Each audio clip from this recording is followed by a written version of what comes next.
அகில நியூஸ் ஊடக நண்பர்களுக்கு வணக்கம். நீங்கள் இணைந்திருப்பது இன்றைய நாளுக்கான தலைப்புச் செய்திகளுடன்.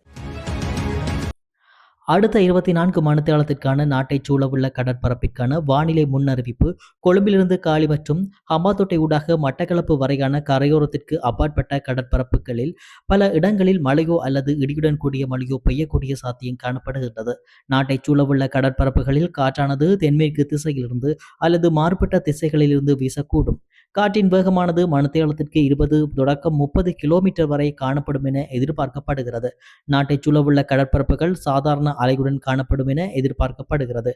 இடியுடன் கூடிய மழை பெய்யும் நேரங்களில் கடல் பகுதிகளில் அவ்வப்போது பலமான காற்று வீசுவதுடன் அக்கடற்பிரதேசங்கள் மிகவும் கொந்தளிப்பாக காணப்படும். அஜாக்கிரதையாகவும் வாகனங்களை செலுத்த வேண்டாம் என மக்களிடம் போலீசார் கோரிக்கை விடுத்துள்ளனர். பண்டிகை காலங்களில் இடம்பெறும் வீதி விபத்துகள் அதிகரித்து வருவதால் இந்த எச்சரிக்கை விடுக்கப்பட்டுள்ளது. அதேவேளை புத்தாண்டு பிறப்புடன் சுற்றுலா பயணங்களை மேற்கொண்டும் உறவினர்கள் வீடுகளுக்கு சென்றும் நீர்நிலைகளில் கவனஈனமான முறையில் நீராடுவதை தவிர்க்குமாறு போலீஸ் ஊடக பேச்சாளர் உதவி போலீஸ் அத்தியட்சகர் எப்ஜூ வுட்லர் பொதுமக்களிடம் கோரிக்கை விடுத்துள்ளார். முல்லைத்தீவு தேரவில் பகுதியில் உள்ள கிணற்றில் பெண்ணின் சடலம் ஒன்று கண்டெடுக்கப்பட்டுள்ளதாக புதுக்குடியிருப்பு போலீசார் தெரிவித்துள்ளனர். உள்ளூர் வாசிகள் அளித்த தகவலின் அடிப்படையில் சடலம் மீட்கப்பட்டுள்ளது. கண்டெடுக்கப்பட்ட சடலம் 3 பிள்ளைகளின் தாயான 52 வயதான பெண்ணுடையது என தெரிவிக்கப்பட்டுள்ளது. பிரேத பரிசோதனைக்காக சடலம் முல்லைத்தீவு வைத்தியசாலையின் பிரேத அறையில் வைக்கப்பட்டுள்ளது. மரணத்திற்கான காரணத்தை கண்டறிய விசாரணை நடத்தப்படும் என புதுக்குடியிருப்பு போலீசார் தெரிவித்துள்ளனர். புத்தாண்டு வாரத்தில் விபத்துகளால் மருத்துவமனையில் அனுமதிக்கப்படுவோரின் எண்ணிக்கை அதிகரித்துள்ளதாக சுகாதார அதிகாரிகள் தெரிவித்துள்ளனர். நாடளாவிய ரீதியில் அண்மை காலங்களில் ஏற்பட்ட விபத்துகள் காரணமாக சுமார் 29,000 பேர் மருத்துவமனைகளில் சிகிச்சை பெற்று வருவதாக தெரிவிக்கப்படுகிறது. குறித்த விடயத்தை தொற்றுநோய் பிரிவின் விபத்து தடுப்பு பிரிவின் சமூக நல மருத்துவ நிபுணர் சமித ஸ்ரீதுங்க தெரிவித்துள்ளார். ஒவ்வொரு ஆண்டும் சுமார் 13 லட்சம் பேர் விபத்துகளால் மருத்துவமனையில் அனுமதிக்கப்படுவதுடன் அவர்களில் பெரும்பான்மையானோர் புத்தாண்டு காலங்களிலேயே அனுமதிக்கப்படுவதாகவும் அவர் குறிப்பிட்டுள்ளார். மேல் மாகாணத்துடன் ஒப்பிடுகையில் மற்ற மாகாணங்களின் விபத்துகள் அதிகமாக ஏற்படுவதாகவும் சமூக மருத்துவ நிபுணர் சமித ஸ்ரீதுங்க தெரிவித்துள்ளார். ஈரான் போர் ஆரம்பமானதிலிருந்து உலகளாவிய ரீதியில் மசகு எண்ணெய் மற்றும் எரிபொருள் விலைகள் முன்னெப்போதும் இல்லாத வகையில் அதிரடியாக உயர்ந்துள்ளன.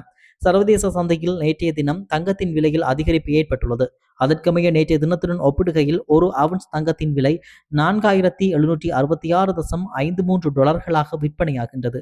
அதே நேரம் ஒரு அவுன்ஸ் வெள்ளியின் விலை 76.25 டாலர்களாக விற்பனையாகின்றது.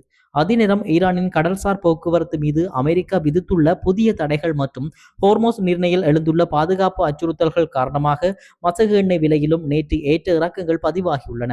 உலக சந்தையில் ஒரு பீப்பாய் மசகு எண்ணெயின் விலை மீண்டும் 100 அமெரிக்க டாலர்களை கடந்துள்ளதாக சர்வதேச ஊடகங்கள் தெரிவிக்கின்றன. ஜாழ்ப்பாணம் அல்லைப்பட்டியில் பகுதியில் உள்ள தனியார் காணி ஒன்றிலிருந்து மனித எலும்பு சிதிலங்கள் மீட்கப்பட்டுள்ளன. குறித்த காணியை பார்வையிட சென்ற நபர் ஒருவர் அப்பகுதியில் மனித எச்சங்கள் காணப்படுவதை கண்டறிந்து உடனடியாக அவசர சேவை இலக்கத்திற்கு தகவல் வழங்கியுள்ளார். அதனைத் தொடர்ந்து சம்பவ இடத்திற்கு விரைந்த ஊர்காவல்துறை போலீசார் ஆரம்பகட்ட விசாரணைகளை முன்னெடுத்தனர். விசாரணைகளின் போது அக்காணிக்குள் உள்ள மரம் ஒன்றில் தூக்கிட்டு உயிரிழந்திருக்கலாம் என்பதற்கான அடையாளங்கள் காணப்பட்டுள்ளன. மேலும் மரத்திற்கு அருகே மனித எலும்பு சிதிலங்கள் ஆங்காங்கே சிதறிய நிலையில் இருந்ததாகவும் தெரிவிக்கப்பட்டுள்ளது. சம்பவ இடத்தில் மரக்கிளை ஒன்றில் இளஞ்சிவப்பு நிற டி-ஷர்ட் ஒன்றும் அருகிலுள்ள பையில் இருந்து ஜனவரி 11ஆம் தேதி வெளியான பத்திரிகையில் சுற்றப்பட்ட 3 மதுபான போத்தல்களும் கண்டெடுக்கப்பட்டுள்ளன. அத்துடன் கிழிந்த நிலையில் கருப்பு நிற நீள்கால் சட்டை ஒன்றும் காணப்பட்டதாகவும் அது உயிரிழந்தவருடையதாக இருக்கலாம் எனவும் போலீசார் தெரிவிக்கின்றனர். பொலனறுவை பொது மருத்துவமனையில் கழிவுநீர் தொட்டியில் நேற்று காலையில் குழந்தையின் சடலம் ஒன்று கண்டெடுக்கப்பட்டது. மருத்துவமனை ஊழியர் ஒருவர் குழந்தையின் சடலத்தை கண்டு காவல்துறைக்கு தகவல் தெரிவித்த பின்னரே இந்த சம்பவம் வெளிச்சத்திற்கு வந்துள்ளது. சடலம் தொடர்பான நீதி பிரதிநிதித்துவ விசாரணை நேற்று நடைபெற இருந்தது. மேலும் இதுகுறித்து விசாரணைகள் பொலனறுவையில் மேற்கொள்ளப்பட்டு வருகின்றன. திருகோணமலை சீனாகுடா போலீஸ் பிரிவுக்குட்பட்ட விமானப்படை தளத்திற்கு அருகாமையில் உள்ள திருகோணமலை மாவட்ட பிரதான வீதியில் திங்கட்கிழமை மாலை மோட்டார் சைக்கிள் வேன் மோதியதில் விபத்து ஏற்பட்டுள்ளது. இதில் 24-25 வயதுடைய 2 இளைஞர்கள் காயமடைந்துள்ளதாக தெரிய வருகிறது. இவ்விபத்தில் மோட்டார் சைக்கிளில் பயணித்தோர் இருவரும் திரியாய பிரதேசத்தைச் சேர்ந்தவர்கள் என அடையாளம் காணப்பட்டுள்ளனர். இவ்வாறு காயமடைந்த இருவரையும் மேலதிக சிகிச்சைக்காக திருகோணமலை வைத்தியசாலைக்கு கொண்டு செல்லப்பட்டுள்ளனர். சித்திரை புத்தாண்டு தினமான நேற்று நாட்டில் மின்சாரத்திற்கான தேவை வழக்கத்தை விட மிக குறைவாக காணப்படுவதால் தேசிய மின் கட்டமைப்பின் ஸ்திரத்தன்மையை பேணும் பொருட்டு சூரிய சக்தி மின் உற்பத்தி உரிமையாளர்களுக்கு விசேட அறிவித்தல் ஒன்று விடுக்கப்பட்டுள்ளது. நாடளாவிய ரீதியில் முன்னெடுக்கப்பட்ட விசேட போதைப்பொருள் தடுப்பு நடவடிக்கையின் போது கடந்த 24 மணித்தியாலங்களில் மாத்திரம் 520 சந்தேக நபர்கள் கைது செய்யப்பட்டுள்ளதாக காவல்துறையினர் தெரிவித்துள்ளனர். கைது செய்யப்பட்டவர்களின் சிலரது சட்டவிரோத சொத்துகள் குறித்து மேலதிக விசாரணைகள் ஆரம்பிக்கப்பட்டுள்ளன. கைது செய்யப்பட்டவர்களில் 6 பேருக்கு எதிராக தடுப்பு காவல் உத்தரவை பெற்று மேலதிக விசாரணைகளை முன்னெடுக்க நடவடிக்கை எடுக்கப்பட்டுள்ளது. சந்தேக நபர்களிடமிருந்து 179 கிராம் ஹெரோயின், 228 கிராம் ஐஸ் போதைப்பொருள் என்பன கைப்பற்றப்பட்டுள்ளன. கடந்த 4 நாட்களில் மாத்திரம் அதிவேக நெடுஞ்சாலைகளின் ஊடாக 190 மில்லியன் ரூபாவுக்கு அதிகமான வருமானம் ஈட்டப்பட்டுள்ளதாக உள்நாட்டு இறைவரி திணைக்களம் மற்றும் வீதி அபிவிருத்தி அதிகார சபை தெரிவித்துள்ளன.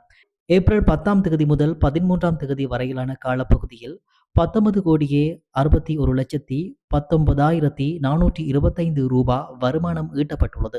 இக்காலப்பகுதியில் சுமார் 5,20,000 வாகனங்கள் அதிவேக நெடுஞ்சாலைகளை பயன்படுத்தியுள்ளன. ஏப்ரல் 10 ஒரே நாளில் மாத்திரம் அதிகபட்ச வருமானமாக 5.9 மில்லியன் ரூபாவுக்கும் அதிகமான தொகை பதிவாகியுள்ளது.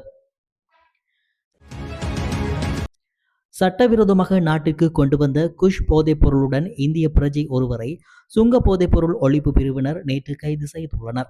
இவ்வாறு கைது செய்யப்பட்டவர் 24 வயதுடைய இந்திய பிரஜை என தெரிய வந்துள்ளது. சந்தேக நபர் இந்த போதைப்பொருள் தொகுதியை தாய்லாந்தின் பேங்காங் நகரில் கொள்வனவு செய்து பின்னர் மலேசியாவின் கோலாலம்பூர் நகருக்கு சென்று அங்கிருந்து மலேசிய ஏர்லைன் MH179 என்ற விமானம் மூலம் கட்டுநாயக்கா விமான நிலையத்தை வந்தடைந்துள்ளார். அவர் கொண்டு வந்த பயணப்பையினுள் இருந்த அட்டைப்பட்டியின் பக்கச்சுவர்களில் ஒட்டப்பட்டிருந்த நிலையில் சுமார் 2,08,70,000 ரூபாய் பெறுமதியான 2 கிலோ 87 கிராம் எடையுள்ள குஷ் போதைப்பொருள் கைப்பற்றப்பட்டுள்ளது. மஸ்கெலியா நகரில் பாரிய நிலம் தாழிறங்கும் அபாயம் ஏற்பட்டுள்ளது. மஸ்கெலியா நகரின் பிரதான வீதியில் இருந்து பிரிந்து செல்லும் ஆலய வீதியில் பாரிய அளவில் வெடிப்பு ஏற்பட்டுள்ளது. கடந்த சில ஆண்டுகளாக அவ்வீதியில் சிறிதளவு இருந்த வெடிப்பு தற்போது சற்று பெரியதாக உள்ளது. இது குறித்து சம்பந்தப்பட்ட நுவரெலியா மாவட்ட புவி ஆய்வாளர் உடன் நடவடிக்கை எடுக்க வேண்டும். இல்லையெனில் மஸ்கெலியா நகரில் பாரிய அளவில் நிலம் தாழிறக்கம் ஏற்பட்டு முறையாக மஸ்கெலியா பிரதேச சபை, மஸ்கெலியா போலீசார், நோர்வுட் பிரதேச செயலாளர் மற்றும் நுவரெலியா மாவட்ட அரசாங்க அதிபர் துஷாரி தென்னகோன், நுவரெலியா மாவட்ட பாராளுமன்ற உறுப்பினர் மஞ்சுள சுரவீர ஆராய்ச்சி மற்றும் நுவரெலியா மாவட்ட பாராளுமன்ற உறுப்பினர் கிருஷ்ணன் கலைச்செல்வி ஏனைய பாராளுமன்ற உறுப்பினர்களுடன் கவனம் செலுத்த வேண்டும். இல்லையெனின் பாரிய அளவிலான உயிருடைமைகள் சேதம் ஏற்படும் அபாயமும் உள்ளது. கொள்ளுப்பட்டியில் நிர்மாணிக்கப்பட்டு வரும் கட்டடம் ஒன்றின் 3வது மாடியிலிருந்து தவறி வீழ்ந்து இளைஞர் ஒருவர் உயிரிழந்துள்ளார். 3வது மாடியில் இரும்பு பகுதி ஒன்றை பொருத்த முற்பட்ட போது கால் தவறி கீழே விழுந்துள்ளதாக முதற்கட்ட விசாரணையில் தெரிய வந்துள்ளது. சடலம் கொழும்பு தேசிய வைத்தியசாலையின் பிரேத அறையில் வைக்கப்பட்டுள்ளது. இத்துடன் அகிலன் நியூஸின் இன்றைய நாளுக்கான தலைப்புச் செய்திகள் நிறைவடைகின்றன. இதுபோன்ற செய்திகளை உடனுக்குடன் பெற்றுக்கொள்ள தொடர்ந்தும் அகிலம் நியூஸுடன் இணைந்திருங்கள். நன்றி, வணக்கம். அகிலம், மாற்றத்திற்கான மக்கள் குரல். இந்த வீடியோ பிடிச்சிருந்தா லைக் பண்ணுங்க, கமெண்ட் பண்ணுங்க, ஷேர் பண்ணுங்க. மறக்காம கீழே இருக்க பெல் ஐகானை கிளிக் பண்ணுங்க.